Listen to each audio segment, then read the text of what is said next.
gathered together from the cosmic reaches of the universe. Here, in this great hall of the Signal Watch, are the most powerful forces of good ever assembled. Join us as we discuss all manner of topics across the multiverse of comic books, history, creators, storylines, movies, and more. The Signal Watch podcast presents Kryptonian Thought Beast, a comics podcast series dedicated to truth, justice, and peace for all mankind.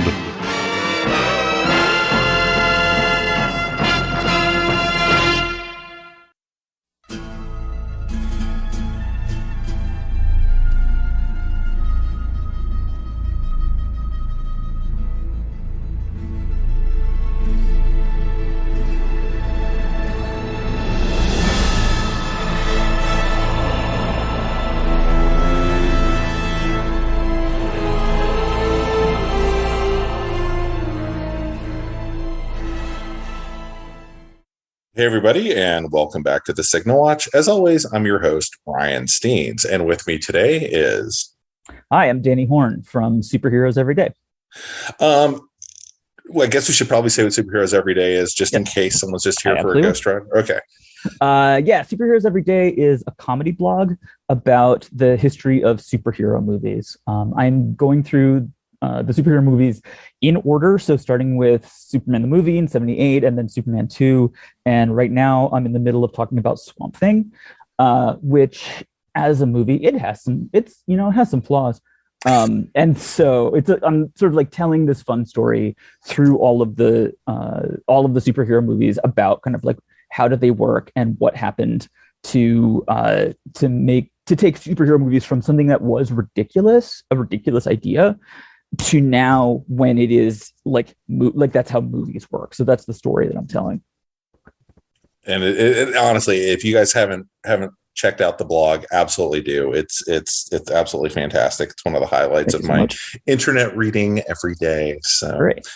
And you're amazingly prolific. I don't know how you do it. So but today we are talking about not Swamp Thing. We are talking about what? Ghost Rider. From 2007. Yeah. Yeah. Now we have been doing these Marvel. This is now a thing that I'm insisting is our destiny. That we are, we're watching the Marvel movies that are not part of the MCU. And also at the moment we are, at least up till now, we are avoiding like Spider-Man and X-Men, like the good ones. And just looking at what are Marvel movies when Kevin Feige is not involved.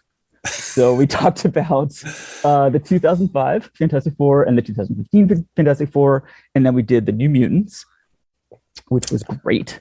And this time we got a special request on Twitter. I believe Stuart specifically requested Ghost Rider. He was like, do you take requests? And I was like, I don't think I've ever gotten a request before for anything. Yeah, no, absolutely. So like we definitely had to do that. So what is your memory of this film coming out? I don't have one. I don't believe that I noticed. Were you a Ghost Rider reader ever? No, absolutely not. I hadn't read a Ghost Rider comic until like a week ago when I got it on the Marvel app. Okay. All right. Did you? Do you have like a... So I remember Ghost Rider more as like a character on stickers and stuff when we were kids. Like in the 70s, Ghost Rider was a thing Marvel really pushed. Yeah. And there was kind of a legacy then of that. But as far as a title... And it was like, that was a character that I knew. Like, I'd see him and I know that's Ghost Rider. But I don't think I don't know if Ghost Rider comics weren't in publication when I got into comics, which would have been crucial for me getting into the character. If I looked at them and was like, nah, or like, I don't, but I was never, I picked up some of this stuff in the 90s. Yeah. Just out of 75 cents in morbid curiosity. It went, the first Ghost Rider comic was 1972 to 1983. So if you didn't read it then you kind of missed it. I came in about 2 years later, so yeah. And then there was a 90s series. And I think comes and goes. I mean, obviously, I think I actually don't know this for sure, but they probably made another like Ghost Rider series when the movie came out, and it kind of like right now, I think he's in the Fantastic Four. I looked at the latest like Marvel solicitations, and they're doing a new Fantastic Four that is, if I recall correctly, The Thing, Wolverine, Spider-Man, and Ghost Rider. I feel like they did that in the 90s, though. That feels really familiar. I believe it's coming out this summer. Okay. This is what Marvel is doing now, is that they just choose a random collection of like some real popular heroes and a couple of real not popular heroes, and they're like, it's a book. Yeah.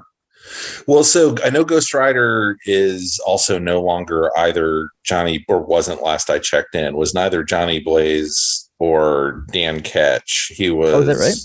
He was some other guy who drove like a Mustang or something. Like it was a beefed up muscle car. It was awesome. Dude. It was cool. Like it was like, oh yeah, that totally is awesome if it's a muscle car. Okay.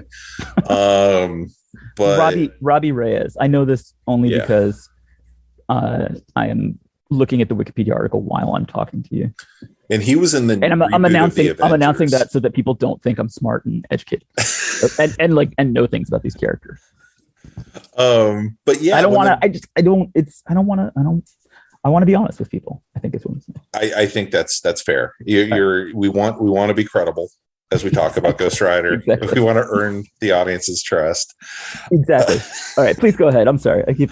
Yeah, but in 2007 2005 or 6 when they announced this was coming, they announced it, and I believe immediately it was like, and it's going to be a Nic Cage movie. Yeah. And I kind of was like, okay, I know exactly what to expect. And indeed, it was about 65% right when I saw it in the theater. Yeah. Oh yeah, absolutely. I saw this in the theater. I at the time, and I find this really an interesting time frame for Marvel, because you're a year out at this point from Iron Man. So things are not for certain that superhero movies are going to be a thing. We hadn't heard superhero fatigue yet, which was around when Avengers came out, when they told us we were all tired of superhero movies. Yeah, which we totally are the opposite.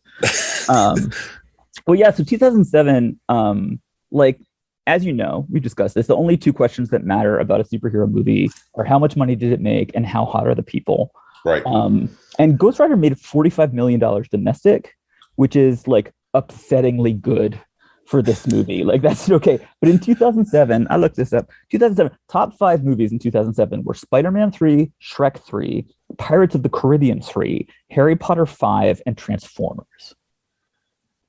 It was not a great year. Having Spider-Man 3 as the number 1 movie of the year tells you that in 2007, we had not figured out movies yet as a culture. So like Ghost Rider was number 27 for that year with 45 million. It was just below Hairspray and Ocean's 13, and it was just above Meet the Robinsons and The Bucket List. It was not a great year for cinema. And then 2008 was Dark Knight, Iron Man, WALL-E, Mamma Mia, Cloverfield, Slumdog Millionaire. Like something actually clicked in 2008, but 2007 sucked. And I think is actually the appropriate environment for Ghost Rider to come out in. Like, that's shockingly true. Yeah.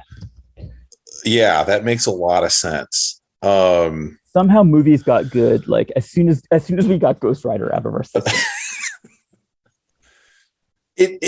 There's something about the movie overall that exactly hit exactly all the things that was happening with people who didn't really know anything about superheroes. Yeah. But would go through them pulling out the IP.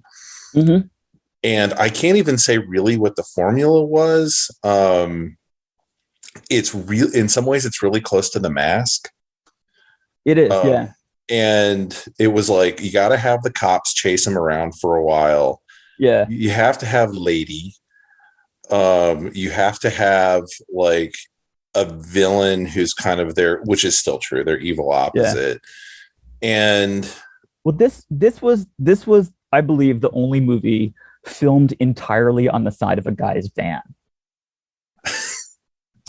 Like, this is, it's such a Ninja Turtle. Like, I've used this expression before. I've never explained it. Like, Ninja Turtle for me is like, this movie is everything that a particular demographic thinks is cool all at the same time. Like, they're ninjas and they're mutants and they ride skateboards and they love pizza, and that totally locks down this very particular like suburban 11-year-old demographic. In this movie, motorcycles, black leather jacket, chains and flames, a skull, daredevil jumps, heavy metal music. And then when you get to the part where there's cowboys, it's like, okay, you're a Ninja Turtle right now. Like, if there was stock car racing and an American flag in it, it would be like, and everybody was like 100 pounds overweight, it would be the perfect movie for that specific demographic. I know that demographic because I went to high school in Spring, Texas. Yeah. Yep, exactly. Yes. Yeah.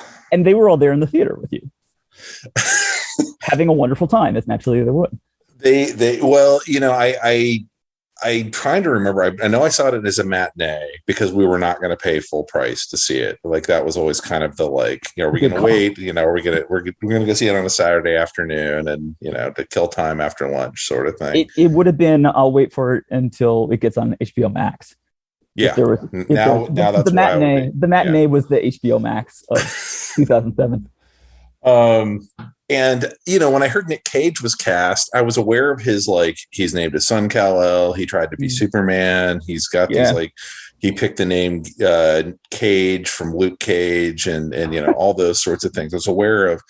And so I had some hope that, like, he would be the thing that kind of glued the movie together. Yeah. And I 100% believe that to be true rewatching. Like, if anything works in this movie, it's that he is making whatever movie Nic Cage is making, and the formulaic stuff around him is just happening, and he's watching monkey videos. Like, well, I think, like, do you like Nicolas Cage? I need to know who I'm talking to right now. I am not someone who's part of the cult of Cage. Yeah.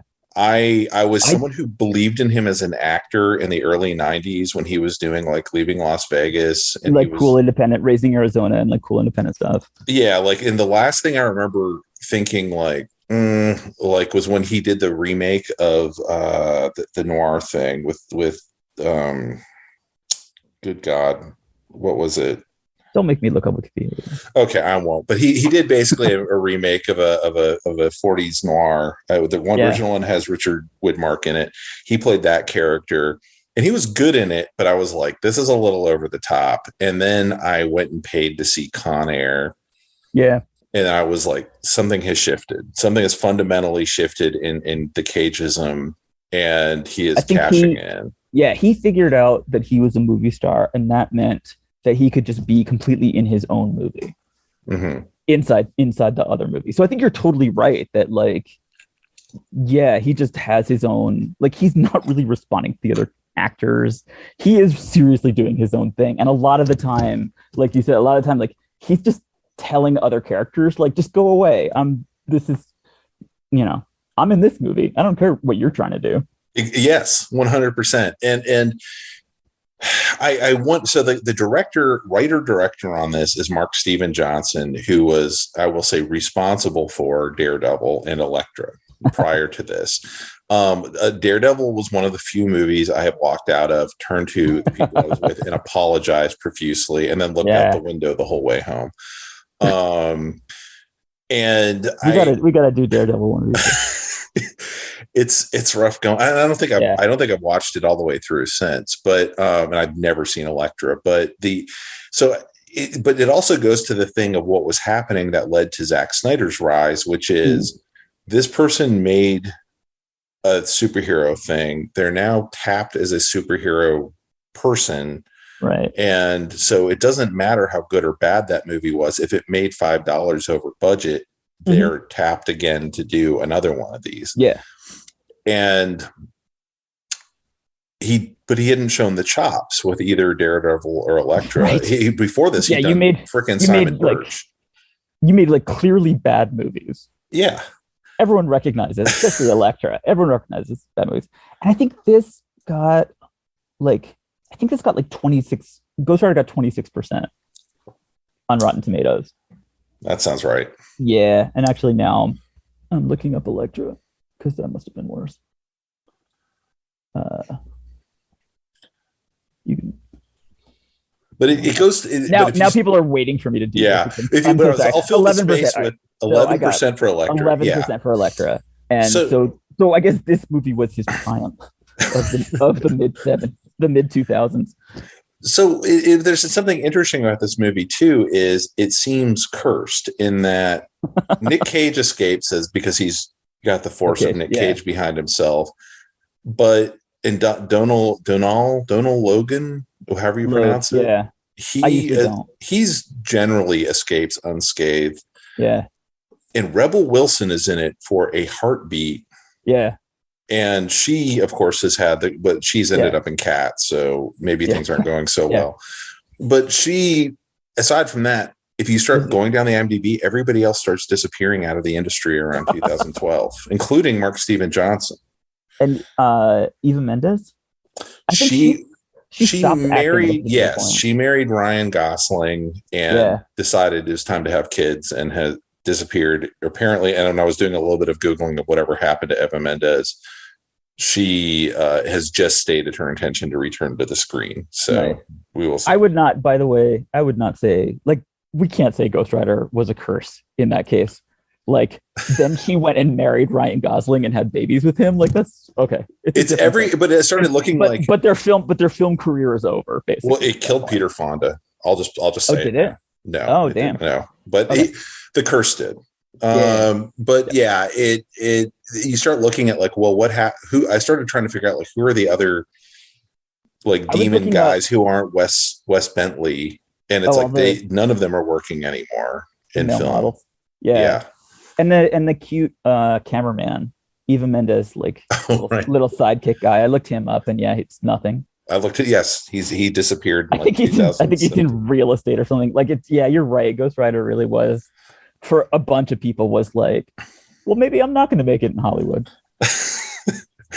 It's a not great movie. It takes place largely supposedly within Texas, which it is 16 hours from side to side. In our world, in their world, you are continually within a mile of the border. Yes. You must always see a "Welcome to Texas" sign somewhere on the freeway. Wherever you go. Yeah, it's like a loop.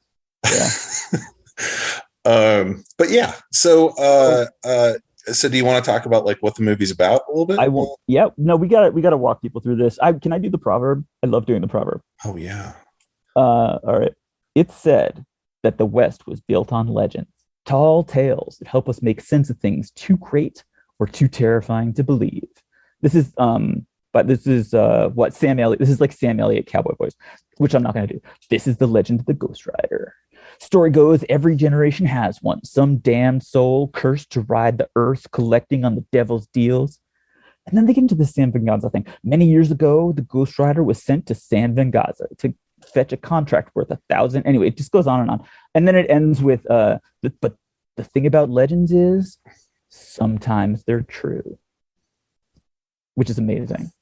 And like one of my favorite things in the movie is they keep taking these dramatic pauses. There's like the entire movie is basically like one big dramatic pause, and with really predictable dialogue around it. So my favorite moment, I'm just gonna do it right now, is Wes Bentley as evil mime Blackheart goes to a biker bar, and he says, and the bartender or the guy at the door is like, I think you might be lost, boy. Only angels in there. And he's like, angels?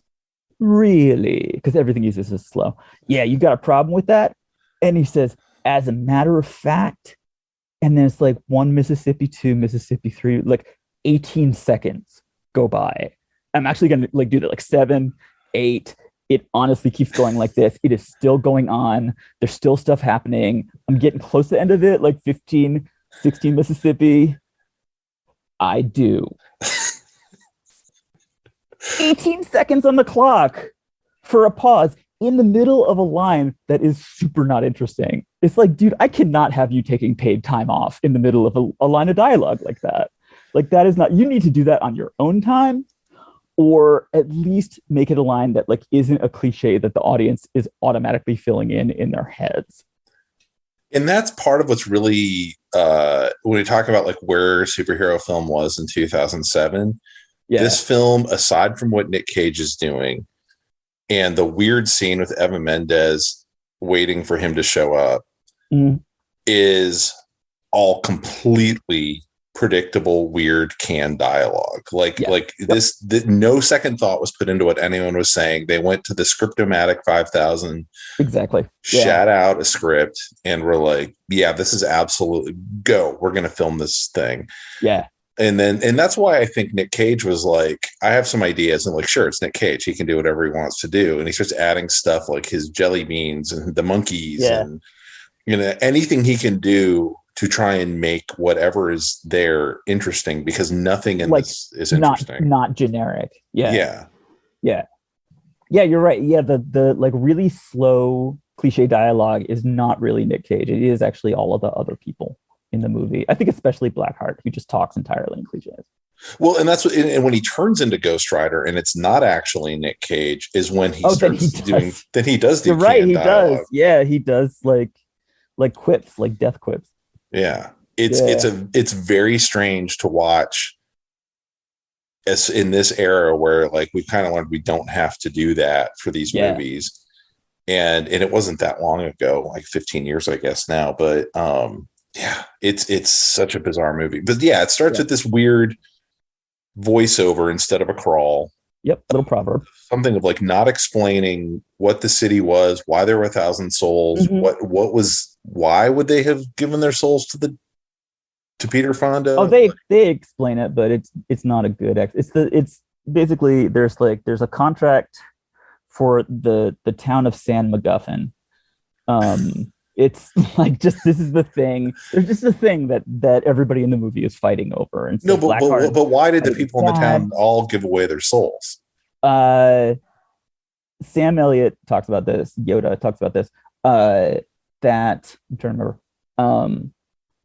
It was like this really nice little town, and then the stranger came in and started making deals, and like apparently every single person in the town sold their soul to the devil for whatever. There's kind of like a run on it. It was a fad. There was a fad in San Francisco. It was a fad. Everybody was doing it, and then the town like was washed away in blood. So all those people died somehow. But the Ghost Rider, he was supposed to collect on those souls, and instead he took that contract and he rode away. And he ran. He's the only one who ever ran away from the devil. Ryan, the thing you have to understand about legends is that sometimes they're true. This one isn't, but sometimes they are. Sometimes, yeah. Sometimes they are. Yeah, you have to admit that.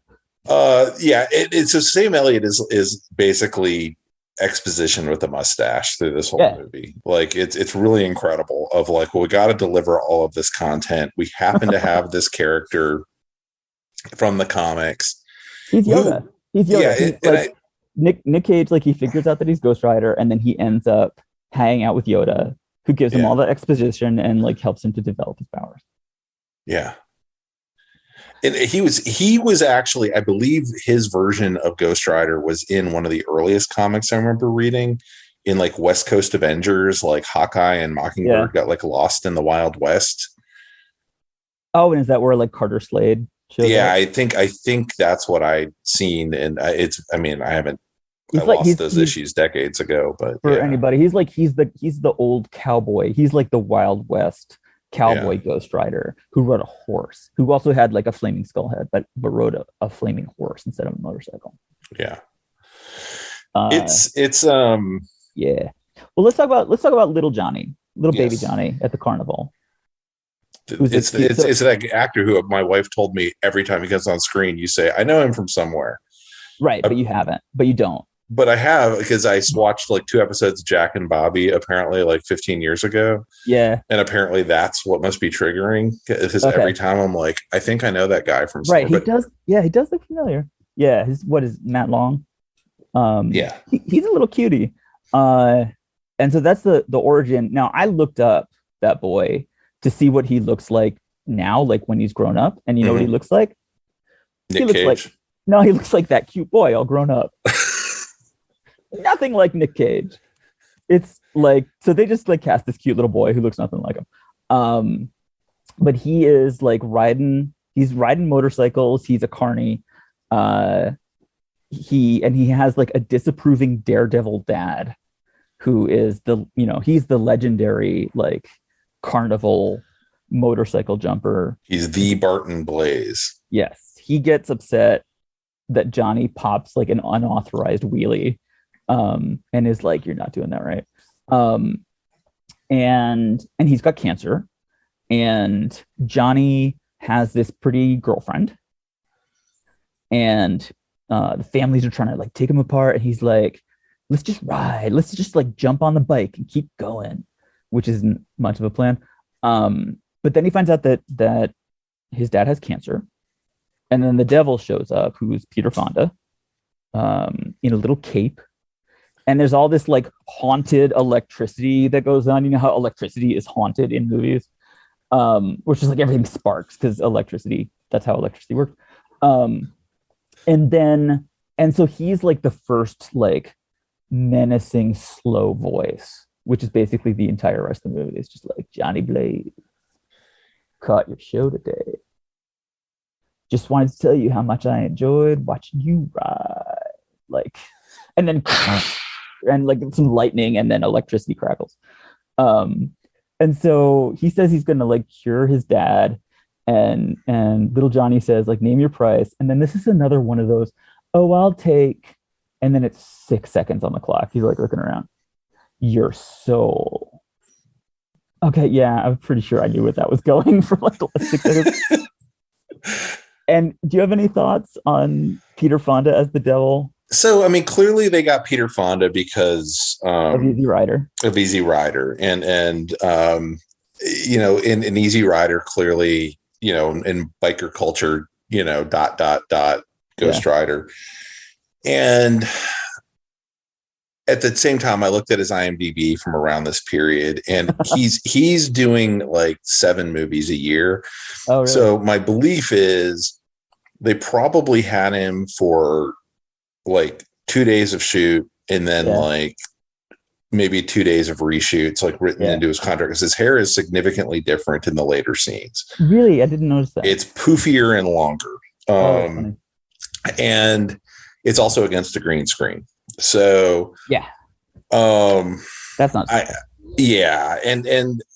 he's Peter Fonda is not terrible at this point in his career, but he clearly was like, fuck it, I'm chewing the scenery if I'm playing the devil, which more power to him, because if you ever go back and watch like The Limey, he's amazing in The Limey, which is right around this period. Might be maybe 7 years before, but so he hasn't like lost a step or anything at this point. I just think actors of a certain generation were like, yeah, okay, they're throwing enough money at me to show up to do this for a few days. I'm going to get flown to Australia to do it. That sounds fun.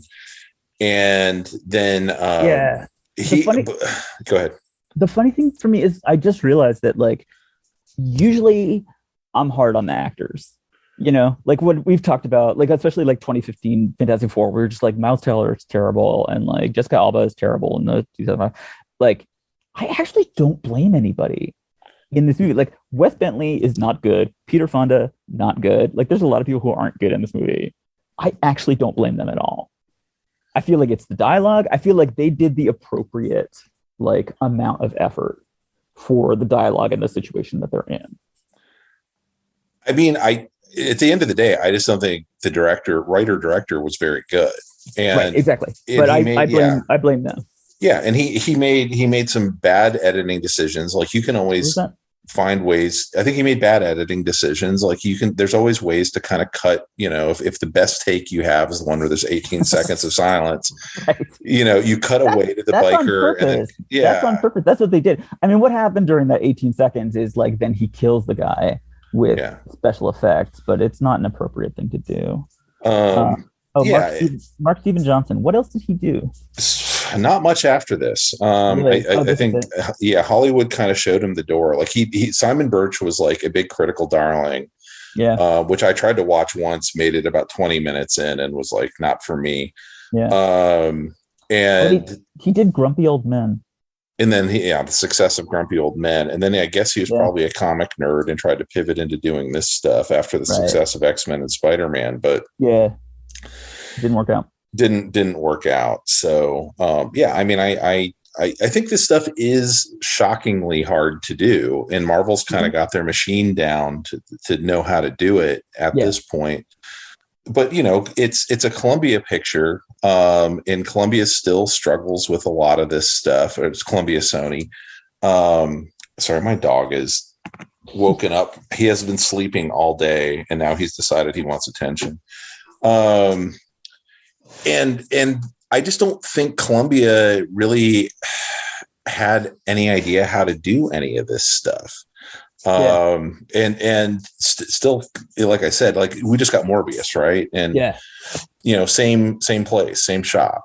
These were all the comments everyone was making as Morbius came out, as like this, and I haven't seen Morbius, but they were saying this feels very much like a superhero movie from like 20 years ago, right? Yeah, you don't have to see it if you don't want to.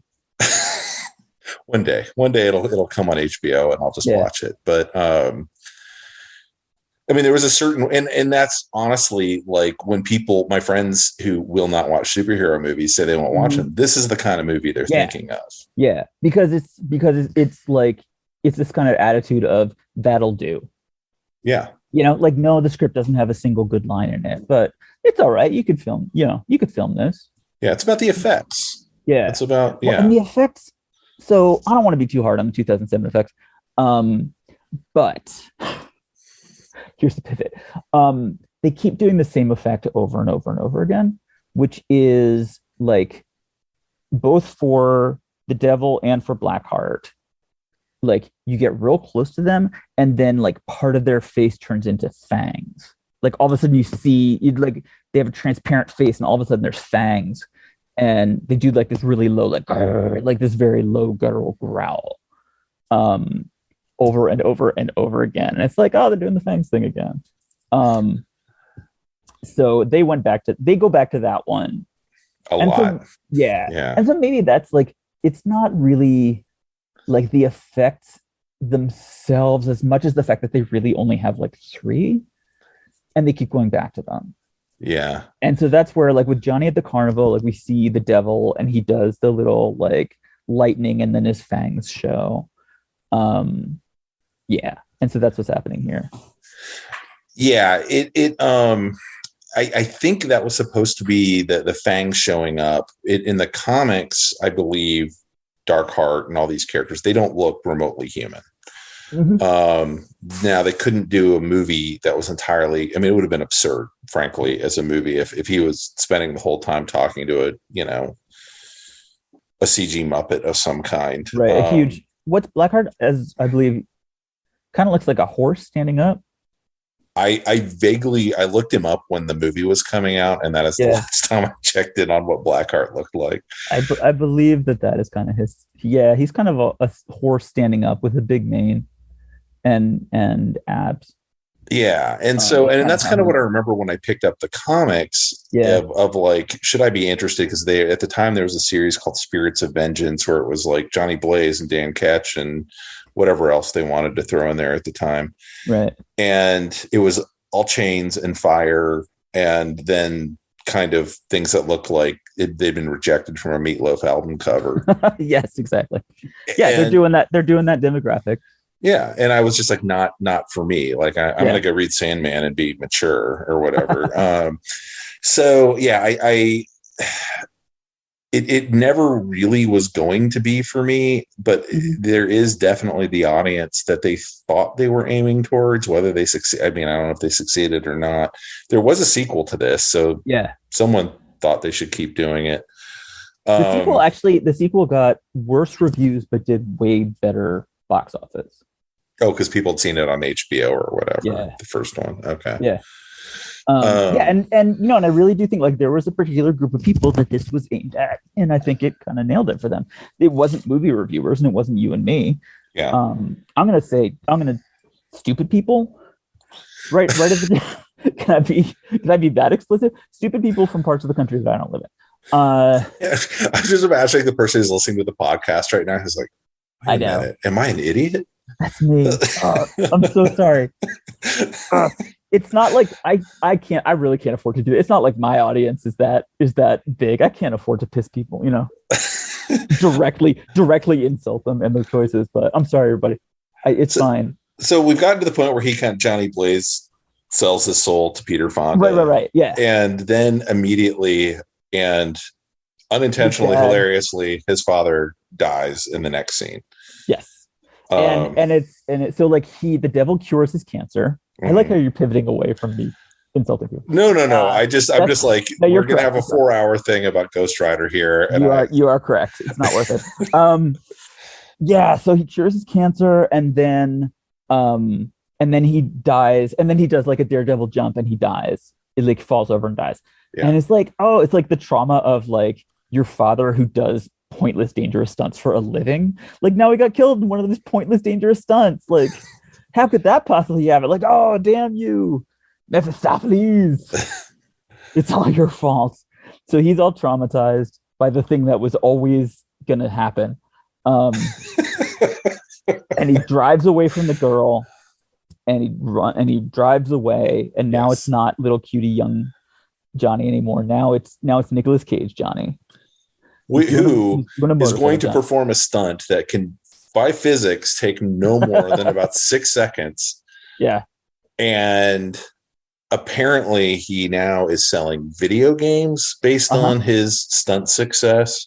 He's super famous. He is amazingly famous. There are really hot blondes who are showing up together by themselves to dance in the stadium. I wrote that down. I was like, super hot blonde girls in tank tops cheering for him. Yeah. He is super famous now in a way that daredevils really are not. Like there's one, as I recall, like there was Houdini, and then there was Evel Knievel. Who I remember from the 70s, and then 0 other people. Are you familiar with the Human Fly? No, it's Human Fly. Oh, so not so long ago, Danny Horn, yes. I was invited to guest on a different podcast. My friend Max is doing the Human Fly podcast. And in the 70s, there was a gentleman who worked for a sausage company in Canada, I believe. I believe he was French Canadian. And he decided he was going to become a masked stuntman superhero sort of thing.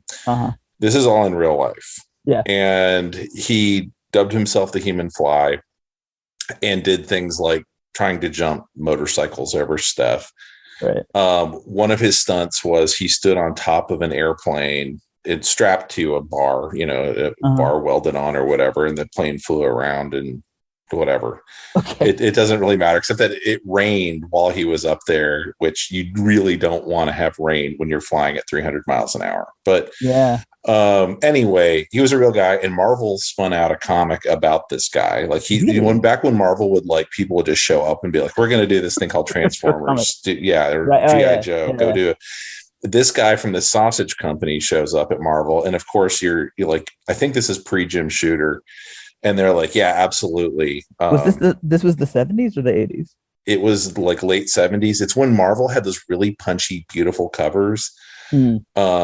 And like, if you see a Human Fly cover, it's this completely ridiculous comic that I really enjoyed. And it also has he has his crew around him. Yeah. And it's all people he saved from despair and stuff. And there's like a Lois Lane reporter who's trying to uncover his identity. And all this. So look up the human fly. That's looking at it. I'm looking at it right now. Yeah. Okay. He's like completely masked. Yeah. Yeah.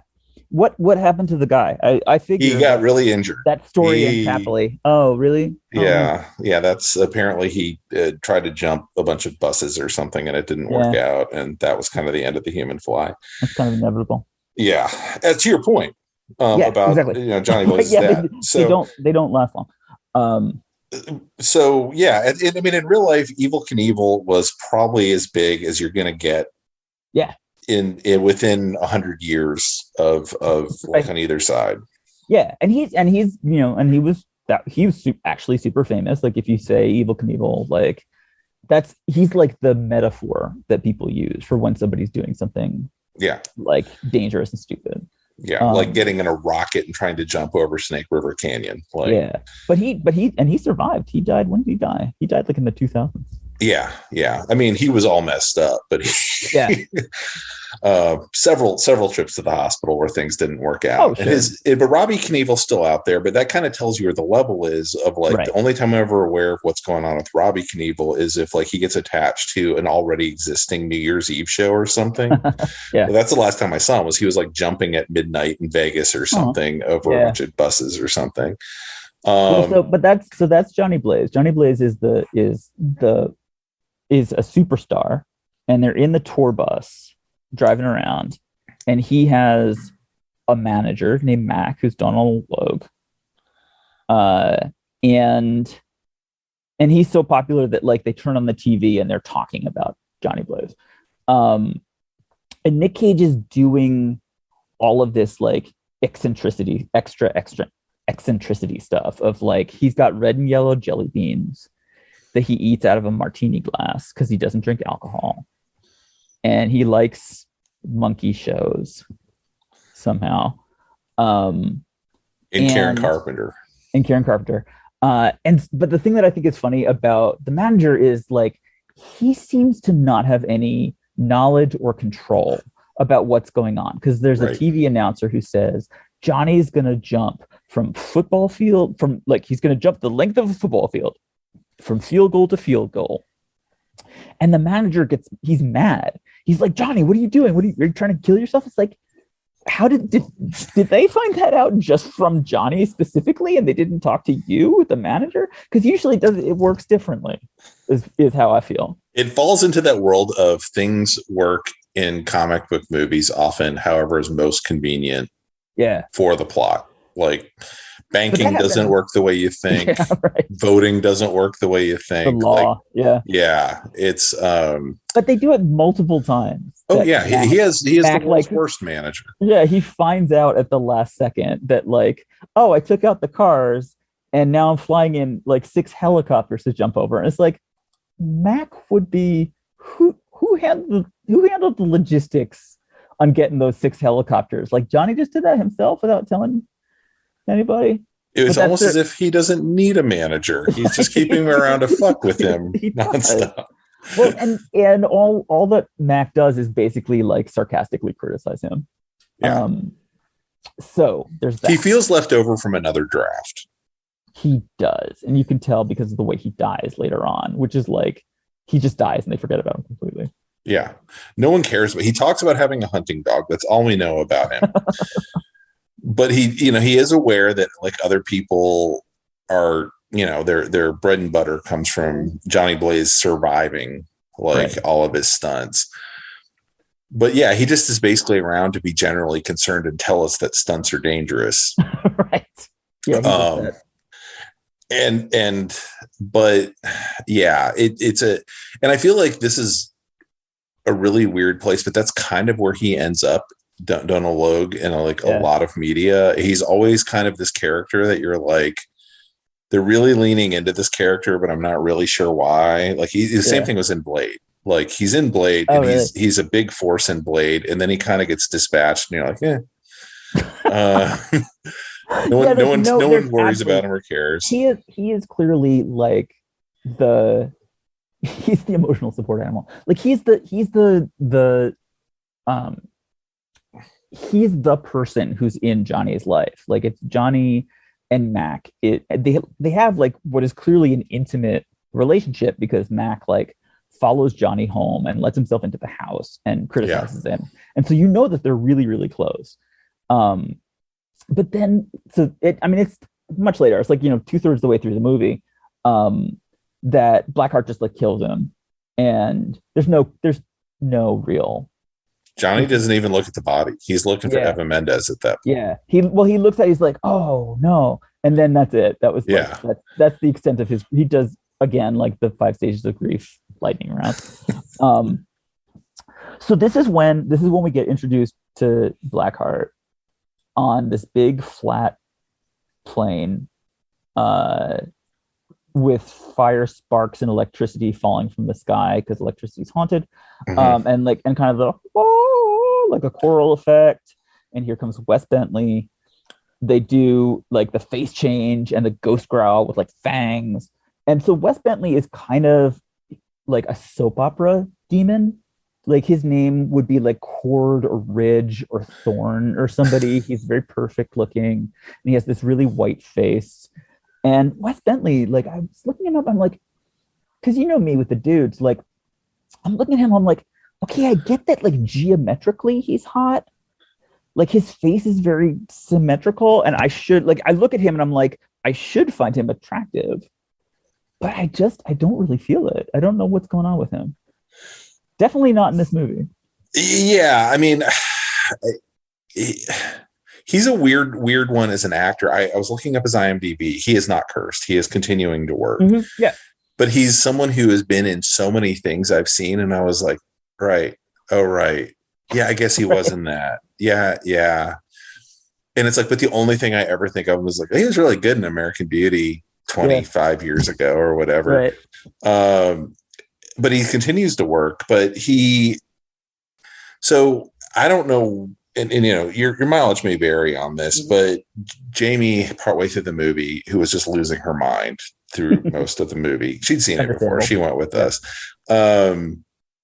Just said, "Oh, apparently this is when he was really fighting cocaine addiction." And I was like, "Yeah, okay, everything's kind of coming together with his performance here." That tracks completely.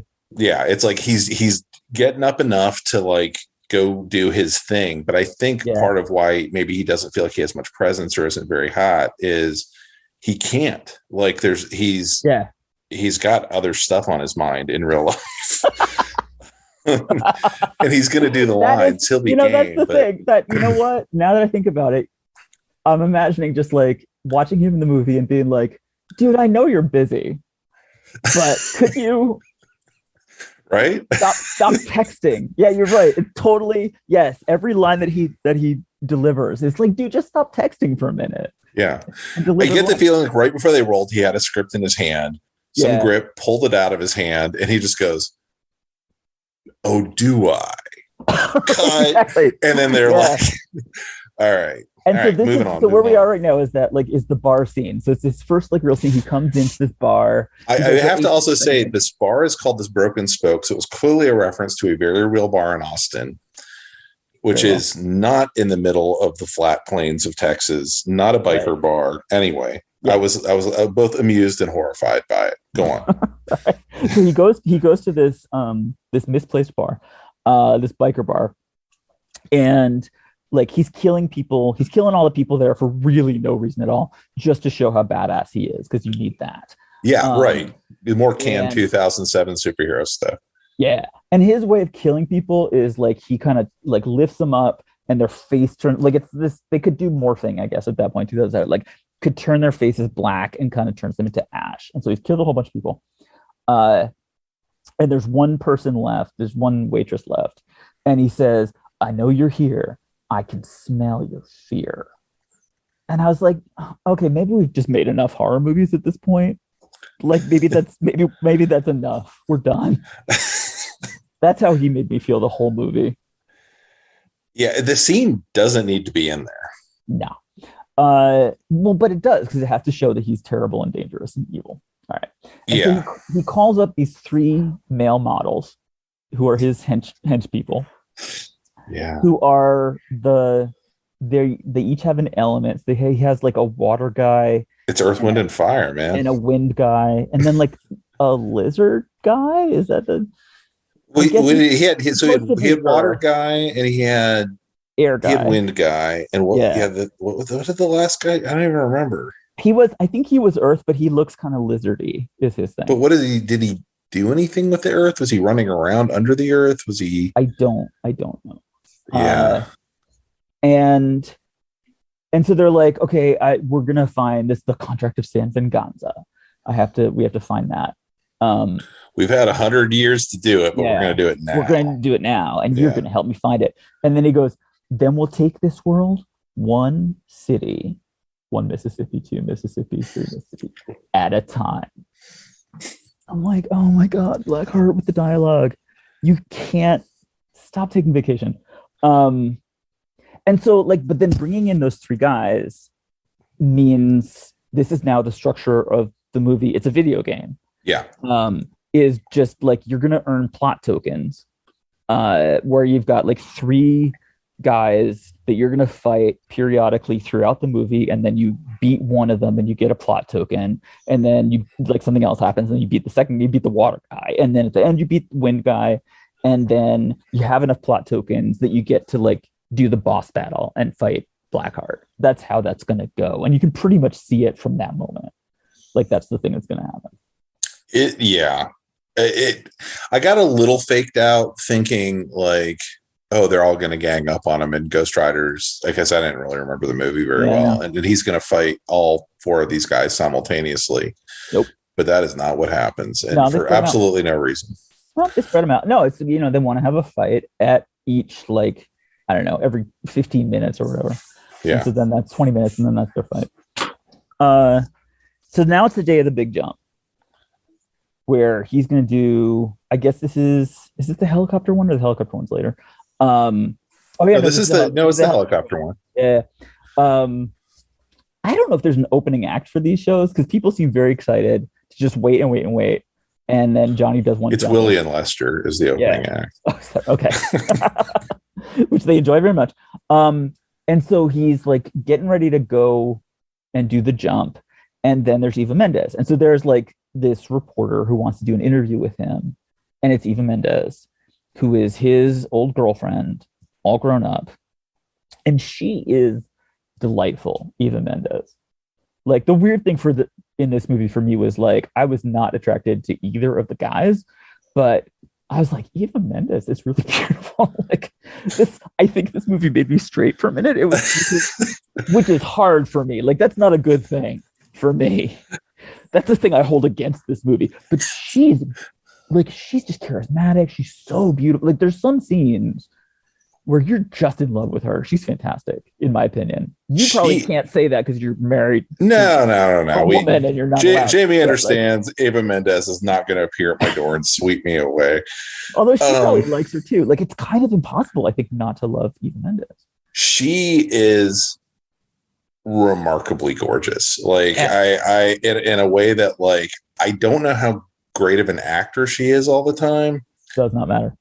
It doesn't effing matter. Yeah. Like she like has that Marilyn Monroe thing where you can't not look at her when she's on screen. And the charisma too, because like Jessica Alba in Fantastic Four is like obviously like geometrically is like super hot. Mm-hmm. But you don't fall in love with her because she's just not very good. And so even Mendes like is not like as I guess strictly like in the way that Jessica Alba is like ridiculously, but she has so much life and so much charisma and she's so much fun. They give her this scene shortly after this one where she's agreed to have dinner with Johnny and he doesn't show up because he becomes Ghost Rider. Yeah. And it's like a fun rom-com scene. And she really, you get the feeling like Mark, what Steven Johnson or whatever was like, you know what, it doesn't effing matter. We need to just kind of fill time. Mm-hmm. And you kind of get the feeling it's the first time someone like let her off the leash. Yeah. And it's her by far her best part of the movie where she's not just playing lady. I disagree, but that's only because I think there's a scene that like, I agree with you, except I think there's one scene that's even better. I'm willing to hear you out on that. Right, but yeah, totally. she's doing like she just rom-com absolutely fills acting. the screen whenever Yeah. she's on it. And Right. and the funny thing is, I remember standing around with some friends and back when she was, acting still.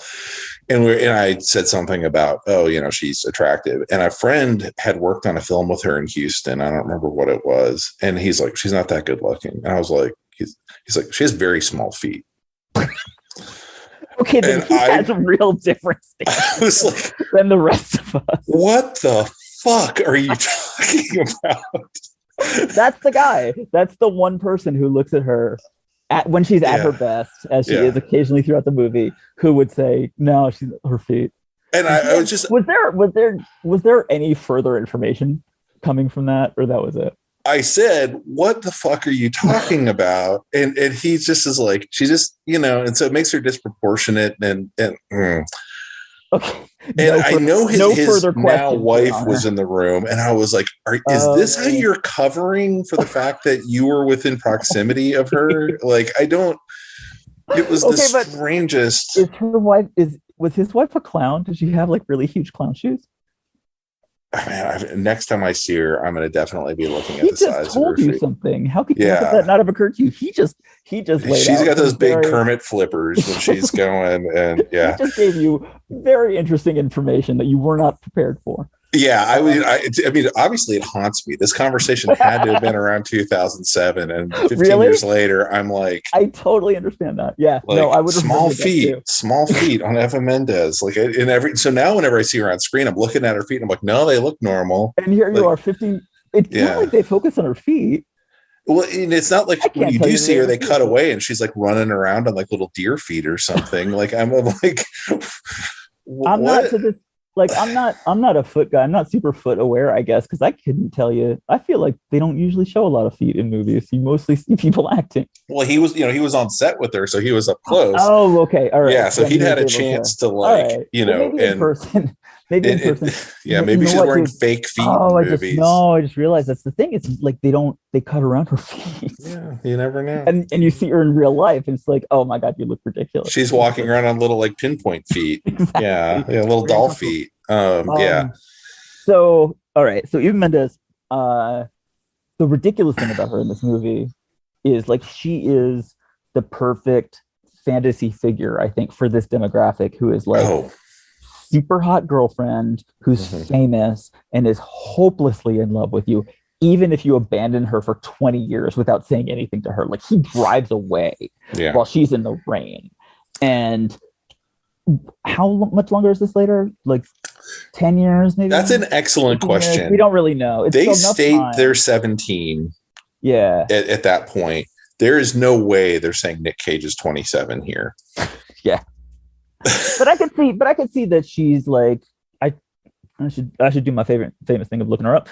But it's been a minute. When I'm saying they're saying it's somewhere between 15 and 20 years since they've seen each other. Yeah, so she's 23. Is that possible?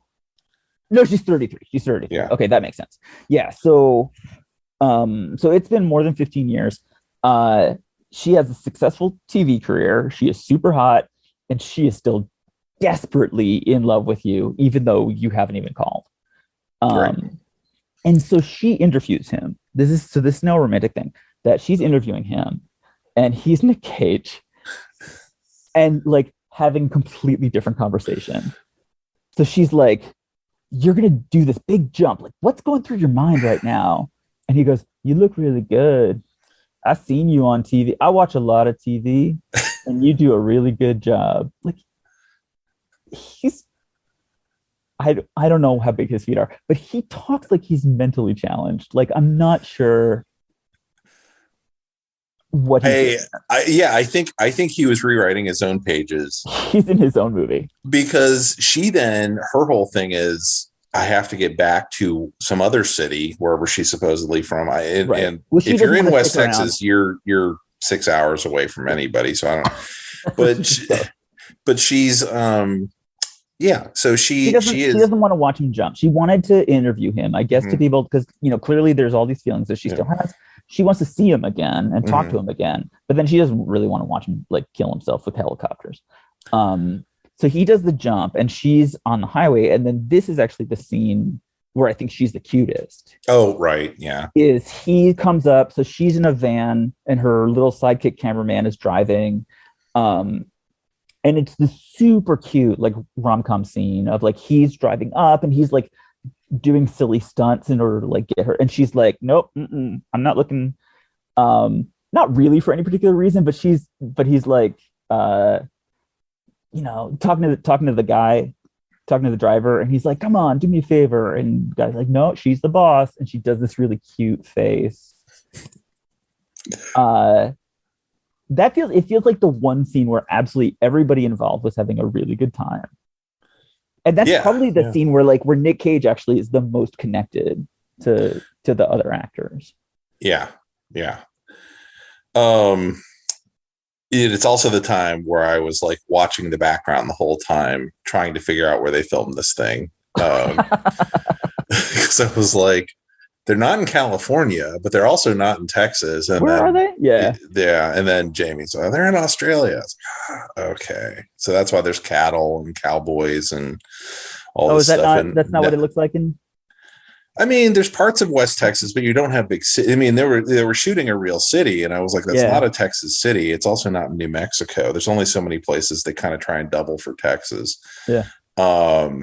And yeah, it was just, I mean, the freeway looked like it could have been one in like San Antonio or something like that. And that's why I was kind of looking at that time. I was like, I don't remember them saying they actually filmed this in Texas, which they could have done. Back then, we were actually giving out like film coupons to people from the government. But anyway, but it was during that era where like Superman Returns was filmed in Australia. Like everything was going there for the tax credits.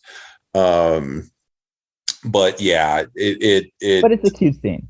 It's a cute scene, and I think it works. And it's a really funny shot when they kind of cut, and there's like the whole line of cars he's had to stop because they're having their conversation. Yeah, so they have to stop, and now he has a real cute little conversation, and she agrees to go to dinner with him. And then so then she has a whole bunch of like cute, like with the waiter, like she's like, bring me more wine. And so Johnny's gonna go to the date, and then there's the devil who says it's time for him to go and do stuff. And like a weird thing is that the Mephistopheles now says like, you're the greatest, like I'm your greatest fan. He talks about like you have all these crowds and you've got video games and everybody's chanting for you, and it's like watching an investment that keeps growing and growing until the day you cash again. I'm like, what are you talking about? Like, he says, I'm so proud of you. Like, how does Johnny being famous affect anything in particular as far as the devil's concerned? As near as I could figure, what he was trying to say was, you're going to be a real good Ghost Rider because I see you do the jumps real good. Like, okay. I can't he figure out actually. Right. We see him do two jumps, and I believe he doesn't crash one of them. Well, because Johnny is under the impression that he has survived all of this because the devil has cursed him to be immortal or whatever. And he explicitly says, I actually haven't. And I guess that's to raise the stakes of the movie. But at the same time, it's like he landed face first on the wheel of his motorcycle after jumping like 10 buses. Right. Like there's something else at work here. But anyway, yeah, that's when the bike takes over. But so this is his first like Ghost Rider. He turns into Ghost Rider. So like he gets all hot and flamey, and the motorcycle gets all hot and flamey, and so now we see the skull and the flaming head for the first time. And there's a really interesting choice he makes here, I think, as an actor, and this is when I'm like want to give Nic Cage some credit in addition to enjoying monkey videos. Right, like.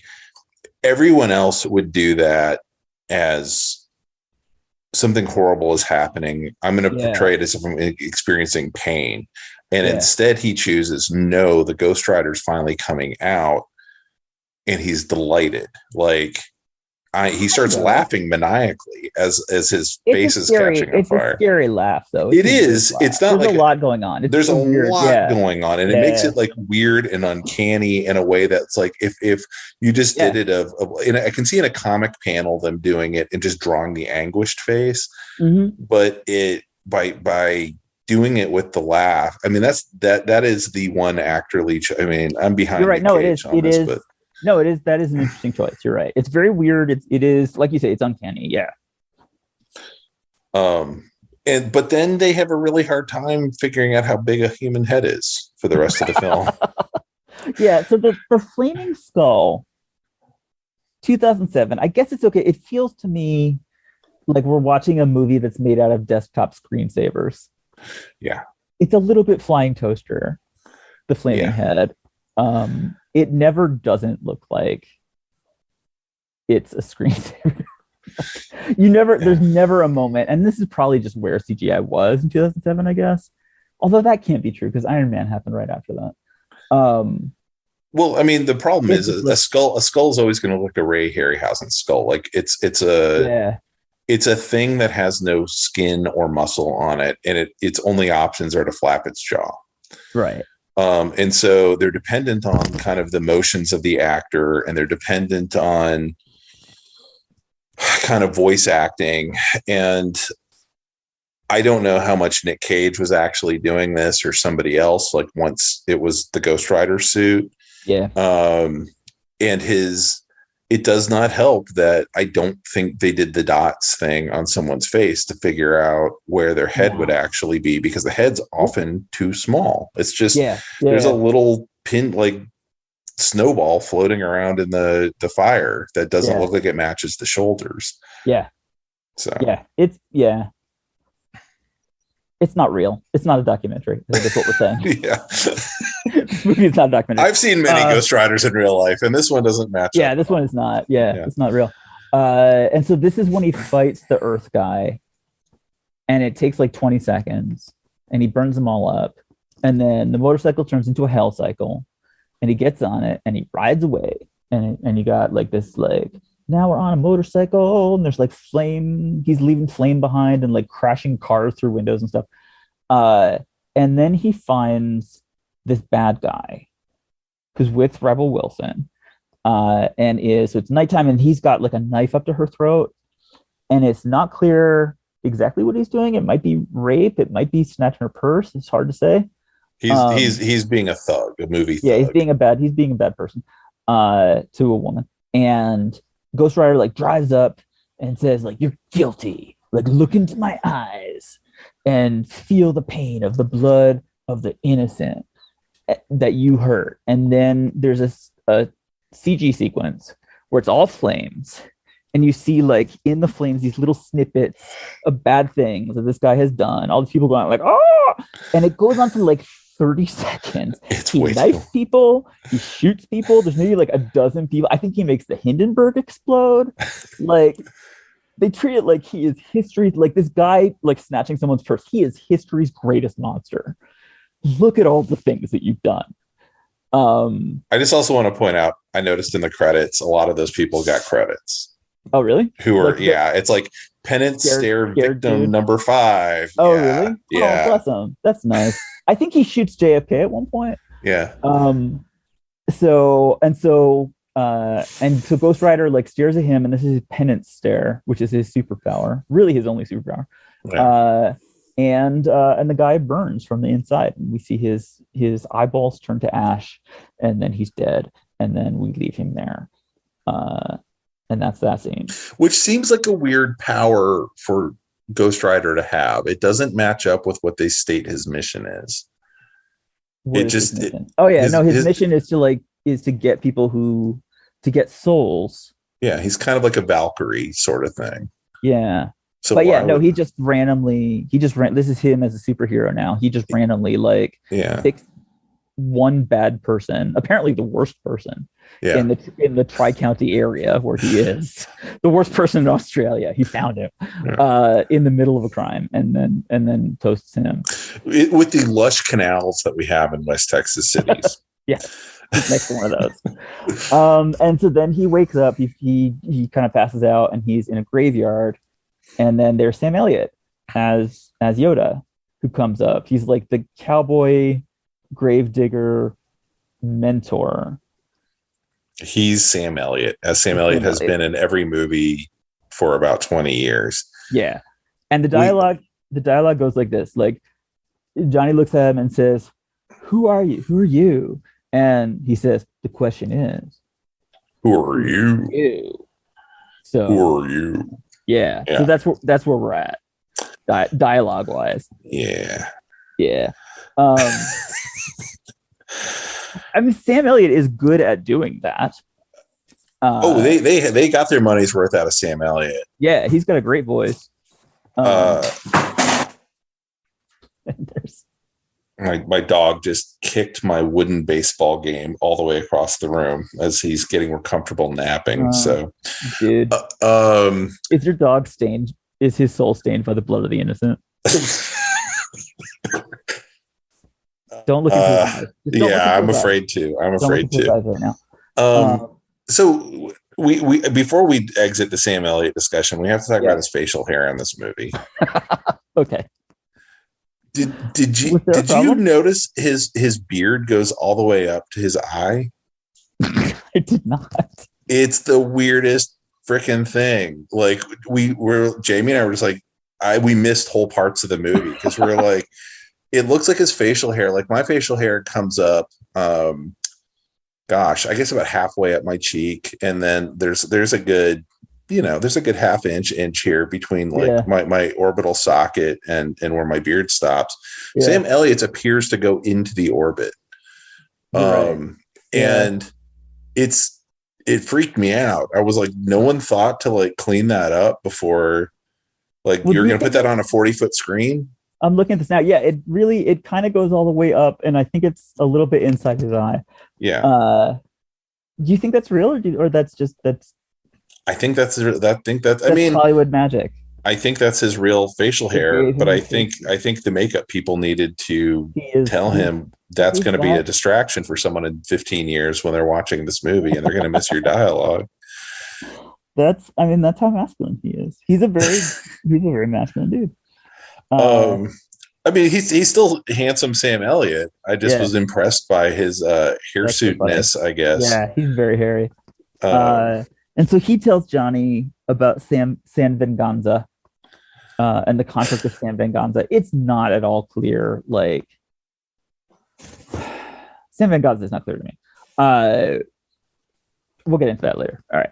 So, yeah, it's just a whole village full of bad people, and the devil was supposed to take their soul, which, honestly, he was owed. I don't see why it was a problem that he was going to take the souls of these terrible people. No, it makes absolutely no sense. Yeah.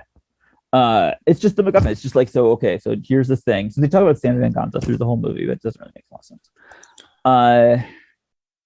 And then there's the mirror. This is probably the most problematic scene in the movie for me. The mirror? Nicolas Cage looking in the mirror. So now he knows, so he goes home. Yeah. Now he knows he's the Ghost Rider, and we see him with his shirt off, looking in the mirror and just being like, how am I Ghost Rider? Right. He's in incredible shape. He's all oiled and very cut. And see, here's the thing, like incredibly like cut guy with his shirt off for like a full minute. That's my number one favorite thing to look at. And there's this scene, and I do not find it appealing at all. I think he's gross looking. And I'm like, if you can do, for me as an audience member personally, like if there's a dude shirtless scene in a superhero movie and I don't find it sexy, I have to ask, like, why are you making a movie? Like, what made you think that was the correct career choice for you? Because that's a very basic thing, and I don't know how they get it wrong. There's a lot going on in that scene, and it's the Spidey, like, I'm going to go up on the roof and shoot my webs. Like, it's from the can to like. But Spidey looks amazing. But Tobey Maguire Tobey Maguire does exactly the same thing, where he's just like, "Oh, I'm incredibly buff in this mirror because I worked out a bunch." Right. So I will flash all the way back to 1995 and hearing they were going to make a Superman movie. Yeah. And I was like, it doesn't matter, because I've seen Nic Cage at various levels of being super pumped and like less so, and then here he's really wiry. Yeah. But like cut wiry. Yeah. And he's not like in Con Air, he's looks like a bear, right? He's big. Yeah. And in this, he's just like lean muscle all the way across. But that's, at the end of the day, you still have Nic Cage's head on top of whatever. No, that is a problem. That is the problem. And I just was like, how are you? It doesn't matter what super suit, whether it's rubber or whether it's a unitard or whatever. At the end of the day, you have Nic Cage's head, and you're saying no one's recognizing that as Clark Kent. And that's impossible. That's, you know, he's, God bless him, you know, he's not Henry Cavill, right? He's not Matt Bomer. He's not any of the people who were kind of floated as being a potential Superman. And you see those photos, and of course, all the millennials and zillennials are like, oh, they totally should have made that. I'm like, that movie would have wrecked Superman for like 20, 30 years if they would have made it. And that's what they did. They cast the hottest possible person. I agree with their choices on that. Yeah. So this movie that's basically why this movie doesn't work for me. Because like I said, like the two questions about superhero movie is like, how much money did it make and how hot are the people? And Eva Mendes surprisingly scores with me. But Nicolas Cage totally does not. But then Roxanne comes over. So Eva Mendes comes over. He blew her off. Like she was there for dinner and he was off being Ghost Rider. And she comes to his apartment, just like basically walks right in, and comes on to him again. Yeah. So this is like, it's this fantasy figure of this incredibly hot woman that no matter what you do, she's going to keep coming back and coming on to you. Mm-hmm. But he tells her that he's Ghost Rider, and she doesn't believe it, and she gets mad and she rides away. And that's she's gonna leave the city, and they're never clear on what city, where she's from, like, and any of that. None of it's clear. It's very frustrating. And so then there's the police.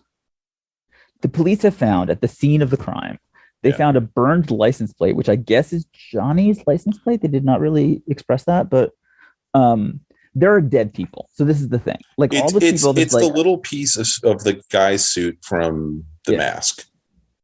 Right. This movie is The Mask. Yeah. And it's vexing to me because I really literally feel like they just took the plot and it's just exactly the same as the cops going, it's Stanley Spadowski or whatever his character's name is. It's like, oh, only one person would wear a tie that's obnoxious, or these pajamas. That's what it was. These pajamas that were so ugly. I think vexing is the perfect word for this movie. That would not have occurred to me, but if I had to say, look, describe this movie in one word, vexing needs to be the word. So the police find this, and they decide. So there's the bar where Blackheart and the male models like killed all the people. So it's like 12 dead people in some biker bar somewhere. And there's the guy, the mugger, that Ghost Rider actually did kill. So there's, 13 dead people now. Why they think that Johnny Blaze did it is real unclear. Like, he was nowhere near that bar. He probably has an alibi. There's no witnesses that put him no like physical evidence that would put him anywhere near the bar because he wasn't there.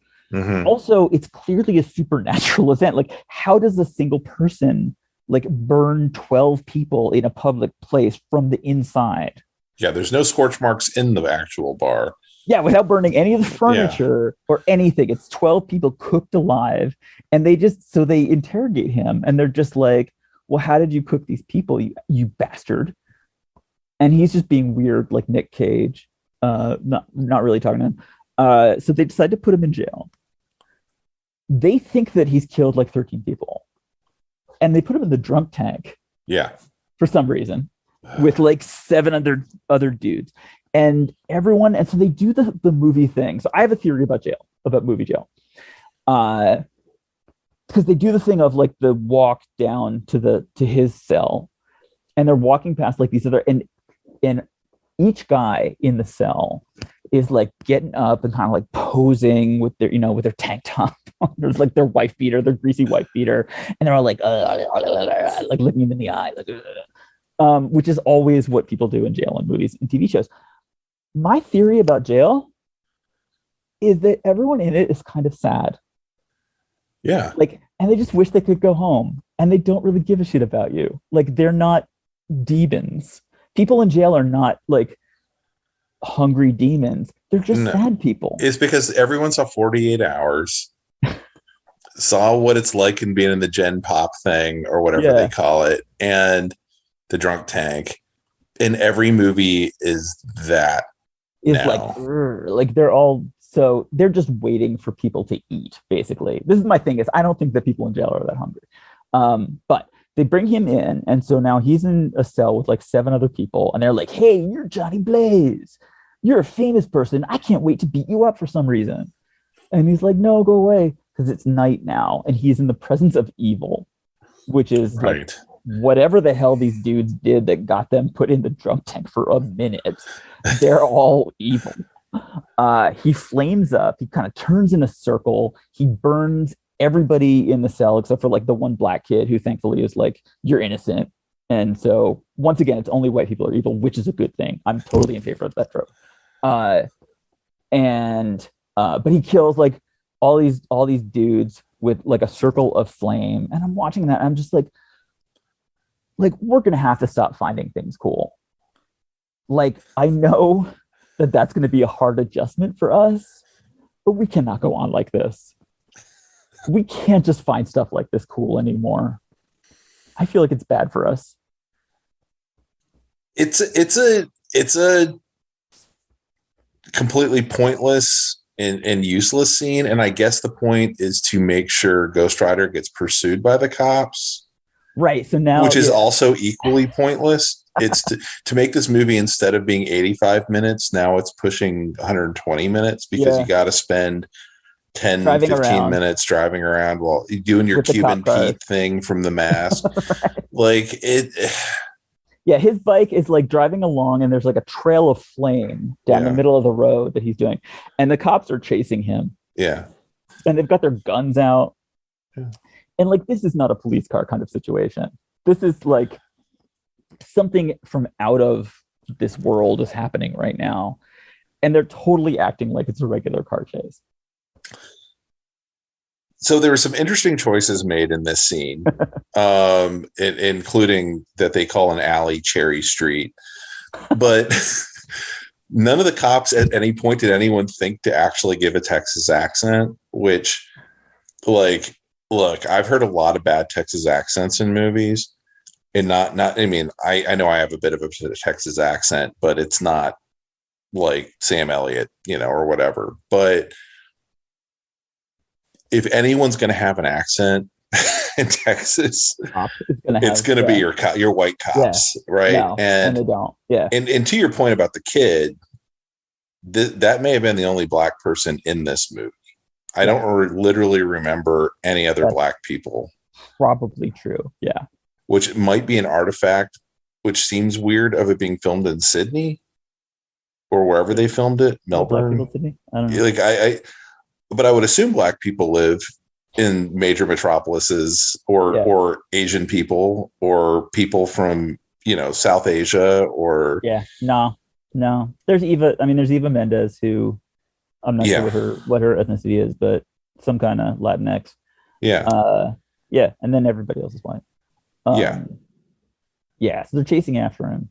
I love, by the way, that you are alive to the details of the street and Sam Elliott's facial hair. I just laughed because Cherry Street. So, like, fun historical fact, most of the reason, like when you hear like people using like elm and oak and like all these street names like that, it's because railroad towns would go across the Midwest building towns. Railroads would build towns, and they basically had a map and said, we'll have an Elm Street and an Oak Street and a Cherry Street, and so when you go across, and so they like always prefab towns that they set up, and they try to apply that, and it's like that is not in Texas. It's invariably like Guadalupe, like Brazos, like you know, it's Houston Street, it's San Antonio Street, it's very regionally specific. And if anyone ever opened up Google to find out like what Texas is like before they shot anything about Texas, they would know these things. But I also thought it was funny because he specifically said what street he's on. I'm like, sir, you are in an alley. He is. But also there's just the silly thing of like this cop is after him. He's like, okay, I got him. He's going down the street. I'm like, you don't have him. Yeah. Look at what you're chasing. He drives up like the arch of a bridge, and then he gets his second plot token because then he fights the wind guy like on a roof. With all kinds of stuff happens. He drives the motorcycle underwater to escape, right? Oh, that's after that, yeah. So like, so he's already proven he can survive in the water, which they forget, which I guess they come up with later. But he drives up as part of this. He drives up the side of a building, and Roxanne then at home in her apartment, like looks out the window and sees something is driving up the side of the building, and she decides that that's Johnny. Yeah.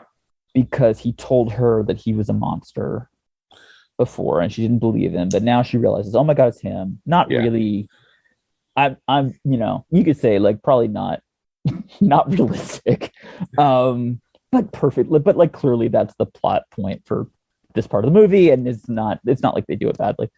But then so he fights the wind guy, and then he kind of drives back down the building, and Roxanne is there, and there's all these cops, and they shoot him like a million times. She's they got American Werewolf in London him in front of her. Yeah, exactly. And she's like, no, but he's fine, and he creates like a huge ring of flame, and then he goes down into the water. He like drives off the bridge down into the river, and then gets back up, and then he drives away. So he still has one more plot token to collect, but that's how that goes. Yeah, the last one, it felt to me like they forgot, like maybe they intended to do it when he was in the river and they just didn't, and then so they had to do it they had to do like another water one because they did. Yeah, because he disappears into what looks like a 4-inch puddle and like gets completely absorbed into it. Yeah, and you think he's being choked out for some reason. He's just screwing with the guy. Like it, hard to say. Yeah, the scene felt like it was part of a reshoot. Yeah, to me, because it just didn't fit. I mean, that was just the third. Like he beat the earth guy and the wind guy, and then he beats the water guy. And then he goes back to the cemetery and talks to Yoda again. And I have a plot question at this point. So we know it's the elements. It's earth, it's water, it's wind. Right. So my guess is he's supposed to be the fire element. Right. Which they never say. Yeah. They just say, join up with me. Yeah. Right. And I'm like, just say it. Like, no, they don't. Why, if you're going to introduce this idea into the film, like, why are you then coy about it? Are you not sure about it? Do you like it? There's no mythology about it. The guys who are these characters have zero character. Like, they just kind of, they're models. Yeah. I understand they felt like they needed to do the video game thing, but, and I think this is where, like, when Kevin Feige takes over at Marvel, the first few movies were kind of like that, right? I mean, it definitely has that same sort of vibe, but where they haven't figured out yet that, like, if you're going to make a good movie, you actually have to make each character like a real character. You have to treat them each like they're a real character. Yeah. I mean, by the time you get to even Captain America, like both of the villains or whatever are I mean, legitimate characters who, like fleshed out people. Yeah. And this is I mean, obviously it's bad. I don't know what else to say about it. Yeah. But it just feels lazy in a way that's mind-boggling. Yeah, like, no, and here, like Blackheart, like what is Blackheart's character? He's the son of the devil. Right. Like you say that sentence and you're done. He's the good-looking son of the devil. The end. And yeah. So he doesn't have like a lot of like complicated backstory or personal history or anything. It's just like he's the snotty son of the devil, and the devil wants him to go home, and he's like, no, I like it here. And he wants the contract of San Venganza for a reason that is not super clear. I guess he wants to, somehow, like, if he ingests all those souls, then he'll be more powerful than it doesn't matter.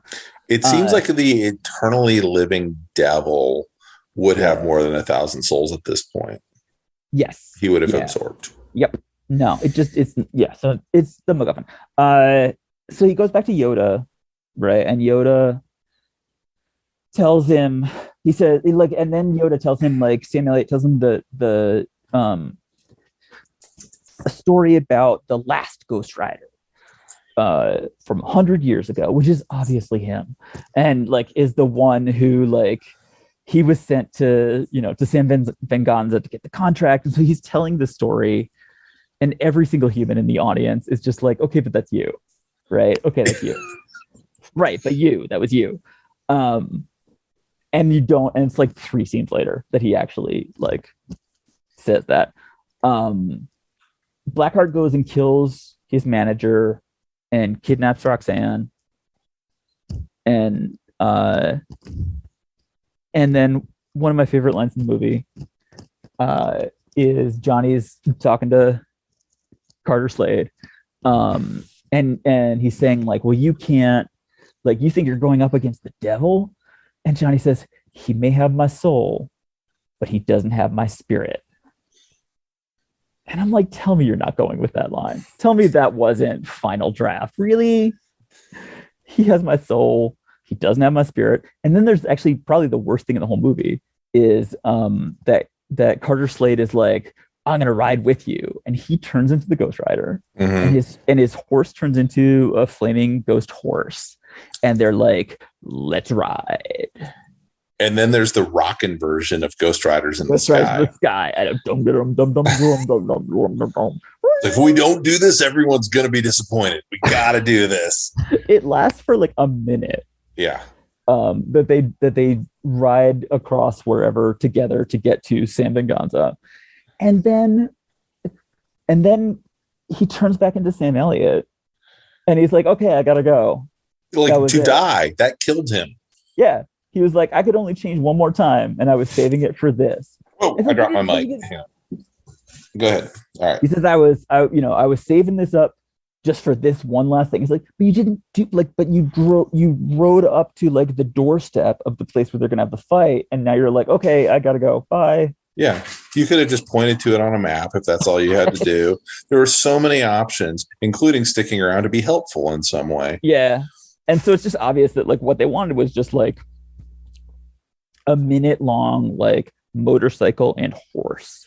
And the thing is, in a better world, they would have been like, there's a pie of Ghost Rider power, and for you to be able to fight, I'll Wes give it Bentley, to you. I'm going to give bit.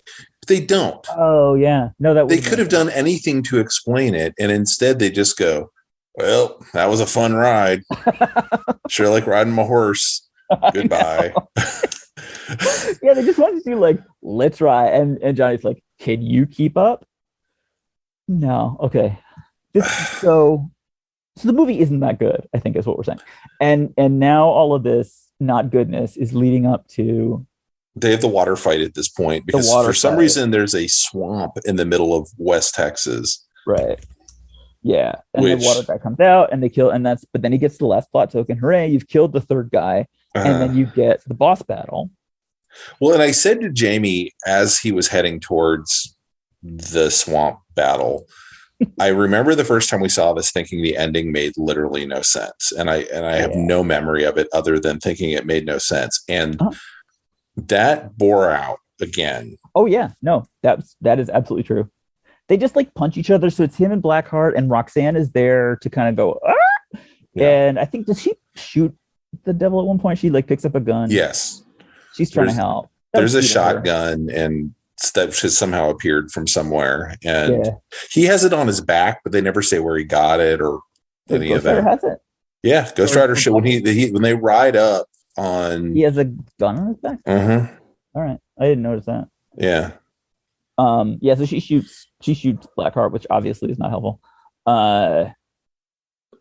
And basically, and so then they call up all of the damned souls of San Venganza, and Blackheart eats them. And now they're inside of him. And that, I don't know. So there's like all this dust and skulls and black goo and stuff, and that all, he just like swallows that all inside his mouth. And it makes him vulnerable now, because now he can use his, he can use his penance stare. Now he uses the penance stare. It feels like Ghost Rider wins on a technicality. And he says, like, your souls, they're stained with the blood of the innocent. You have souls, and so now I can use a penance stare. You can feel their pain. Blackheart burns up. End of movie. Yeah. Not really earned. I'll tell you one thing I do like in this, because also Peter Fonda shows up and he says, I'm not your boy anymore. And he goes, no. And that's the end of the movie. But Nic Cage routinely uses the Nic Cage point in this, which they made a thing that Ghost Rider, does, where he just like, and if you've seen Wild at Heart, you know what point I'm talking about. It's the Bebop-A-Lula point, right? I got it done. Yeah. And he does it here, and it's just like his fingers flamey. Yes, and he's telling he's going to give judgment now using the Nic Cage finger point. Yeah. But yeah, the ending is just kind of like a weird mishmash of like, and so I don't. To your point of like, there's spirits floating around, so the spirits have been doing what? How did this benefit them not to be joined with the devil when they had already said they're not? Was the Ghost Rider going to let them just kind of sit there until eventually? Because it seems inevitable. They have not. He wasn't working to free those souls over the 100 years he ran away. Deserve to, really. Like, I totally am agreeing with you. Like, yeah, no, it's not clear. Yeah, you're right. Like, what was the plan for them? How is it good for what was the contract about? Why do you need to have a contract? Yeah, it feels a bit like it's just haunted house. You have chicken in the fridge, and you can either cook that chicken or you can throw that chicken away. But he has just left the chicken in the fridge forever, believing that that's a good. All these like dusty old souls hanging out in this, like in the walls of a town. Why are they there? Which I guess is preferable to be in this limbo state than to join. Hard to say. But and the idea is and Sam Elliott was keeping the contract because having all of those souls would have made the devil more powerful. But the devil is already as powerful as he needs to be. Yeah. And totally unclear like why those 1,000 people specifically. Yeah. Well, they must have been a bit like total shit heels in this town. They were real bad, yeah. Yeah, they just really sucked. It's just like one town.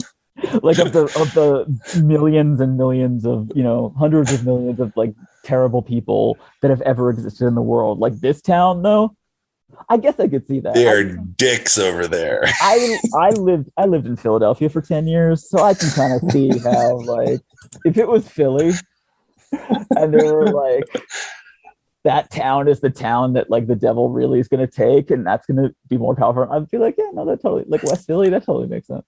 So these people must have sucked. And maybe the most offensive thing in this whole thing of it, them like trying to fake Texas, aside from the fact there's public transportation in the background at one point, and I'm like, no, there's not. Is they put fake blue bonnets around the one tree where they meet as teenagers, and then they like rejoin again at the end to say goodbye. and they're purple. They're not even blue, so they clearly didn't get the right breed, but they're fake. I'm not sure what the story is. Oh, it's just like a weird little detail of you're like, I know what you're trying to do there. But this probably only means something to people in Texas, and then you did it wrong. So, I don't want you to explain it, but I have no idea what you're talking about. Okay, there's a flower called the bluebonnet in Texas. I just said I didn't want you to explain. Yeah, it bothers me. It's true. I'm sorry about that. Yeah, I'm saying don't explain it because I don't want to get bothered by it too. I'm already bothered by this. No, and that's kind of the thing of this movie is it's so profoundly lazy on so many levels that you just like, and that's really like in 2008, you're going to get Iron Man. I know, and I remember seeing the trailer for Iron Man and expecting kind of this level of movie. Yeah. And I wasn't going to go see it. And what sold me on Iron Man was the footage of him with the jets. Yeah, that showed up in one of the trailers. Yeah, Robert Downey Jr. Even that, because I mean, who was Robert Downey Jr. at this point? This was actually the movie. Iron Man was the movie that really made people like him again. So it was like, well, I know how lazy these things are going to be. He's going to like fart around with a super suit and. I can't make myself care. And then I saw that footage. I was like, yeah, all right. And you get this first Marvel movie. Right. And knowing like what could have been with Ghost Rider, maybe in a way. I can't see how you actually, out of this material, you get a lot better than this. Well, and that makes me want to go back to the 70s comic and find out what the hell was in these comics back then. Like, was he fighting gamblers or gangsters, or was he fighting demons, or like, I genuinely have no idea. I read 2 issues. It was, and not like, I read a few things. Before it had its own comic, it was in one of those like Marvel Spotlight comics, where they would try out new characters. I read the first issue is actually very much like what they do with the carnivals, like him at the carnival with his dad, and there's Roxanne who likes him, and his mom dies, and basically what happens is just like everyone calls him a coward. They go back and forth between calling him, like Roxanne hates him and his dad hates him. I don't even know why I'm talking about it. It's not very good. But it ends with like his dad is killed by Satan, and now he has soul to soul. There's not really much to it. Yeah.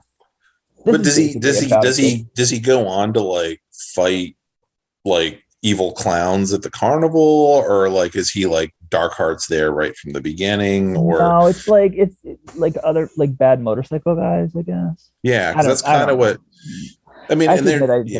Yeah. I mean, and that's kind of where I felt like they made this jump to kind of like the 90s flavor of all this. You're kind of post when those comics are coming out, it's in the same era of like you're getting like Lady Death and Purgatory and like Evil Ernie and like it's not a great time for Marvel. No, but it was also really serving this audience you're talking about. Yeah. So, because this is the time of like they're doing basically a bunch of horror Marvels where it's this, and Werewolf by Night is the same kind of time, and like Dracula, they do like a Dracula Marvel book. It's like taking these like horror things and turning them into superheroes. Yeah, it's kind of where you end up getting Blade out of the Dracula comics and whatnot. So I'm gonna own this curse. And I'm going to use it against you. Whenever innocent blood is spilled, it'll be my father's blood, and you'll find me there. The spirit of vengeance, fighting fire, Mississippi 3, Mississippi 4, Mississippi, with fire. So he's gone. The devil's gone. He's mad. Happy ending. Like with New Mutants, like there's no reason why there should be a happy ending, but there is anyway. Where Roxanne, absolutely perfect fantasy figure, totally supportive of his stupid hobby. He's like, I'm sorry this has screwed up. Like, I'm sorry I'm not going to propose. We're not going to get engaged. Like, I'm just going to go away somewhere, and I expect you to wait for me. And like be there. And she's like, no, this is your destiny. This is the thing. Like, she's totally supportive of his stupid hobby. Like, basically this movie says you can get a boat and a gambling addiction, and you can get into crypto. And this gorgeous woman is actually going to agree that it's important. Like, your bullshit hobby is your destiny, and it's good for the world. And so even if he has to go off and fucking live in crypto bro world for a while and only come back every once in a while to have sex with you, totally okay. She will always be there for you. And do bear in mind, yes, they've also set it up to where he is wildly famous, to where people recognize him on the street and in jail. Yes. And now he's wanted by the police. Oh, right. Yeah, they don't actually. Oh my gosh, I didn't realize that they don't. He's not cleared. No, he rode away. What he did while they were chasing him was even worse than the stuff that they were like. He property damage for one thing, and just like burned a whole bunch of people. Oh, he burned a whole bunch of people in jail. Yeah, they put Johnny Blaze into the jail cell. Mm-hmm. Everybody else, there's the black kid, the good black kid, and all the white people are dead. And something walks back out, which is obviously Johnny Blaze walks back out. It will be reported to the police that we put Johnny Blaze into he room, freaked out, burst into flame, and murdered everybody. Yeah. Oh my God, I just realized, like, he needs to go to Doctor Strange and ask for a special spell for everybody to forget that he's Ghost Rider, because literally everybody knows. Yeah.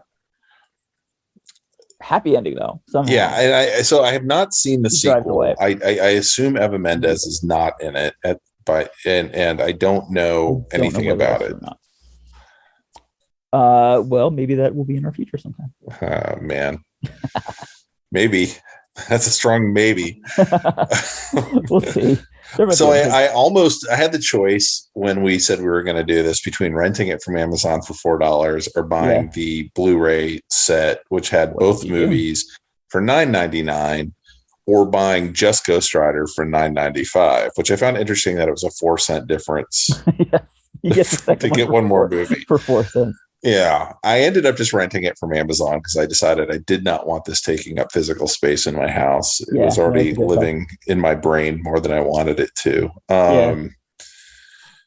So yeah, I don't own a copy. I almost owned a copy of that sequel, but it didn't end up happening, because I did say to Jamie when I was doing the math, like, I bet eventually we end up doing this. Maybe I didn't tell her that, but that was in the back of my head when I was telling her about the math of what I was going to do.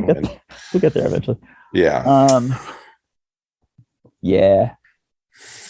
So the real problem with this movie for me is not just that I think it's a bad movie, but the trouble is there are people who think it's a good movie. Like with New Mutants, like, we knew it was terrible, but I feel like we had the support of everyone else in the world who didn't go and see the movie. But for this one, I'm pretty sure that there are people who actively like it, and that is an issue that I just don't know how to address in the world. You know, it's one of those things of, it came out before, as we've been talking about, before Iron Man, and so people kind of remember at that time you're still accepting kind of whatever dreck is thrown your way. You might have said it's not as good as Spider-Man. I am fully willing to admit that. It's not it's not as good as Spider-Man 3. Right. And you're still kind of willing, like, you just can't believe there's a freaking Ghost Rider movie. Like, that was such a freaking, like, I can't believe they made one, and it had Nic Cage in it. Yeah. But I guarantee you, people who say they like it haven't watched it since it came out. Because there's no way. It's those people. It's those they just don't. Anyway, I'm gonna insult the audience again. It's fine. All right. So I have a question for you, which is, we've now watched 4 of these not good Marvel movies. Yeah. Where does Ghost Rider place for you among those 4?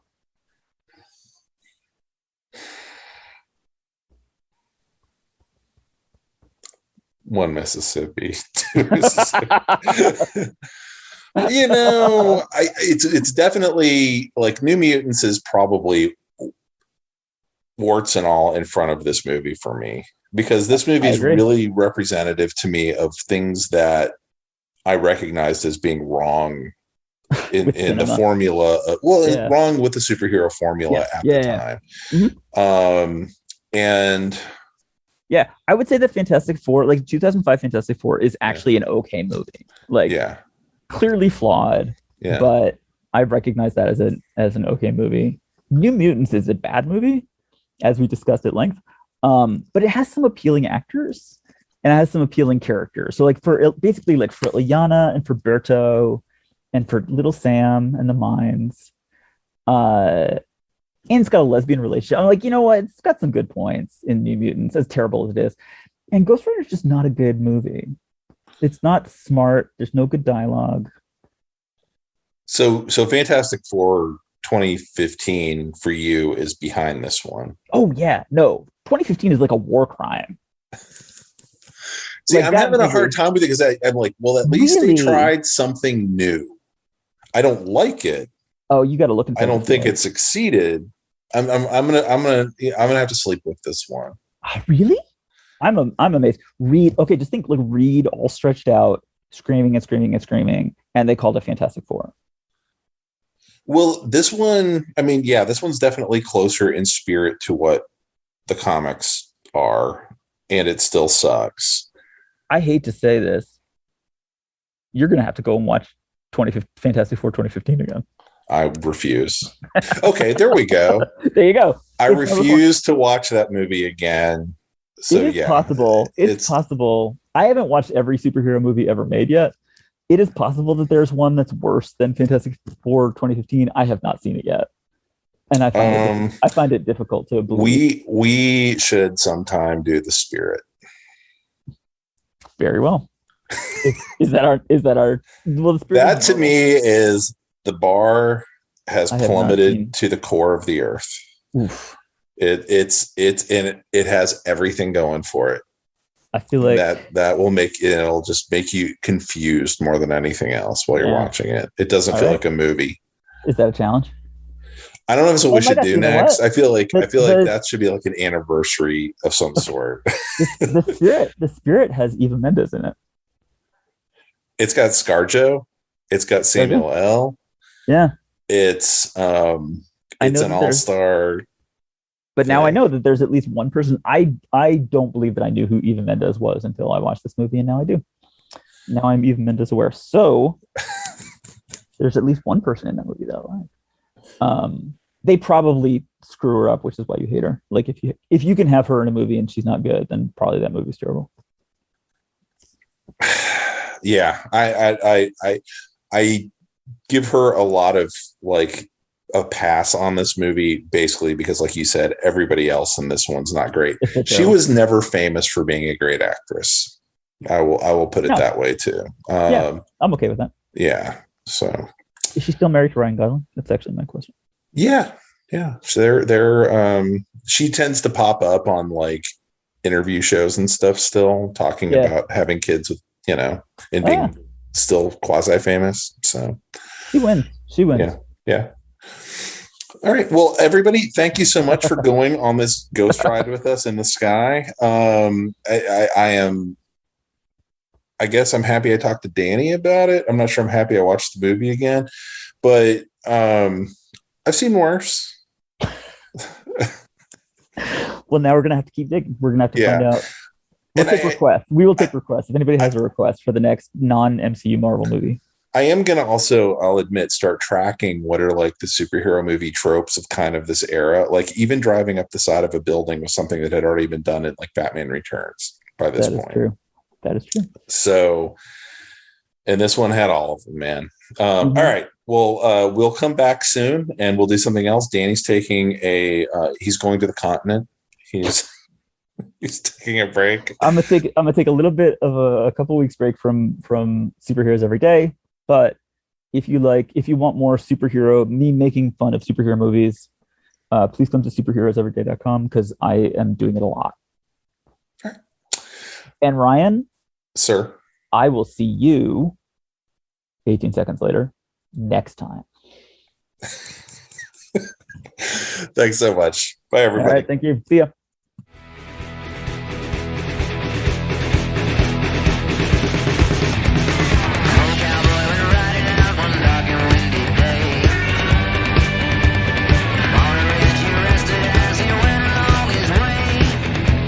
When all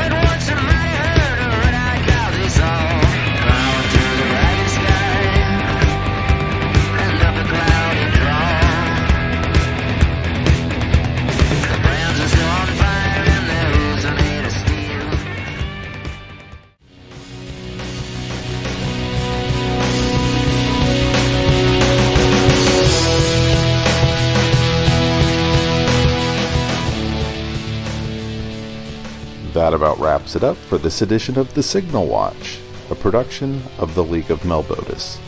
Thanks for sticking with us. If you enjoyed the podcast, we invite you to drop on by the Signal Watch blog, where you'll find write-ups of a wide variety of movies and more. We'd love to hear from you, so find us online and let us know what you think. Whether you prefer email, blog comments, or social media, we'll be happy to hear from you. We'll be back soon with more exceedingly high-quality content. So, until next time, God damn it, babies, you've got to be kind.